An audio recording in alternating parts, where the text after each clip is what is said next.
The country reeling today from the stunning news of an FBI raid on former President Trump's home in Florida, MarALago. And joining us now is ABC News chief Washington correspondent Jonathan Karl. Well, John, always good to have you here on the program. Look, a lot of people, we talk about the historic nature of this, and a lot of people might want to think back to Nixon. Did something like this happen with him? Can you give us, put some perspective here on just what we saw and how big of a deal?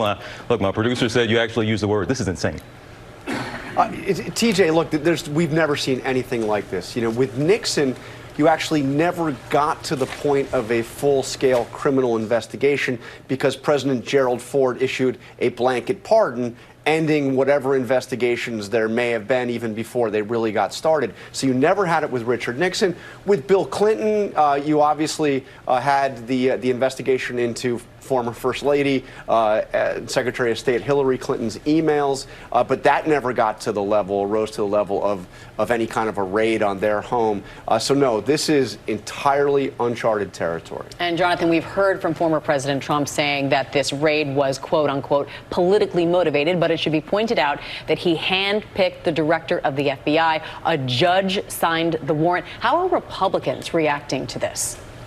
Yeah, I mean, look, Christopher Wray was nominated and chosen by Donald Trump after he fired James Comey. He actually did not get along with him. In fact, during the last year of the Trump presidency, was not even on speaking terms with his FBI director. But to get this warrant, to get this search warrant, it would have gone all the way up the chain at the Justice Department, but it also would have had to have been approved by a federal judge who would have asked for probable cause that a crime or crimes had been committed. Republicans are lashing out at the FBI and at the Justice Department. I mean, even some saying defund the FBI.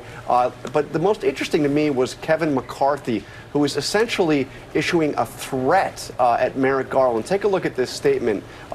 He accuses the FBI of being politicized, and then he says, when Republicans take back the House, we will conduct immediate oversight of this department, follow the facts, and leave no stone unturned. And then he says, Attorney General Garland, preserve your documents and clear your calendar. My goodness. Slightly ironic, given that so many documents have been destroyed, that we've seen the FBI text messages, Department of Homeland Security text messages, DOD text messages under the Trump administration. And of course, this whole thing is about preservation of documents. But that is a warning about what McCarthy plans to do if Republicans take over the House. And look, John, you used the term unprecedented territory. We're kind of in here, but this actually isn't the first time that the Justice Department has had its eye on MarALago.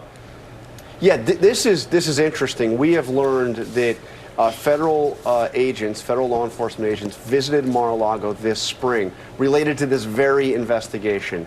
They made a visit. It was a much smaller group of federal agents. Trump was actually at MarALago at the time. They met with his attorneys. They looked through some of the documents down there. They retrieved some documents. It was, though, TJ, it was a much more, I don't know if I would use the word cordial, but it wasn't quite the hostile visit that we saw here, you know, an unannounced raid. But it shows that whatever they received back then in the spring certainly didn't satisfy them. And John, we have no official comment right now from the FBI, but previously we have heard from the Attorney General, Merrick Garland, saying that no one, not even a former president, is immune from prosecution in this country. So what happens next? What is the process like if they do indeed start to seek charges?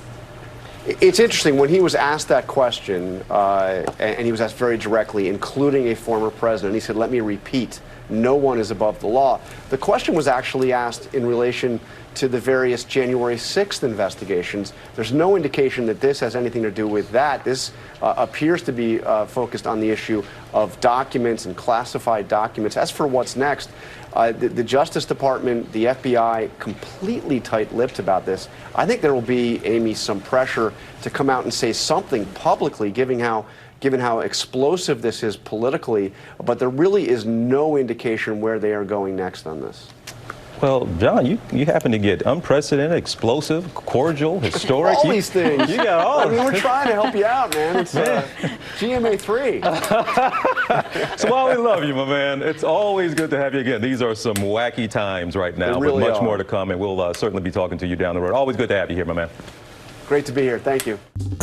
Well, hey there, GMA fans. Robin Roberts here. Thanks for checking out our YouTube channel. Lots of great stuff here. So go on, click the subscribe button right over here to get more of awesome videos and content from GMA every day, anytime. We thank you for watching, and we'll see you in the morning on GMA.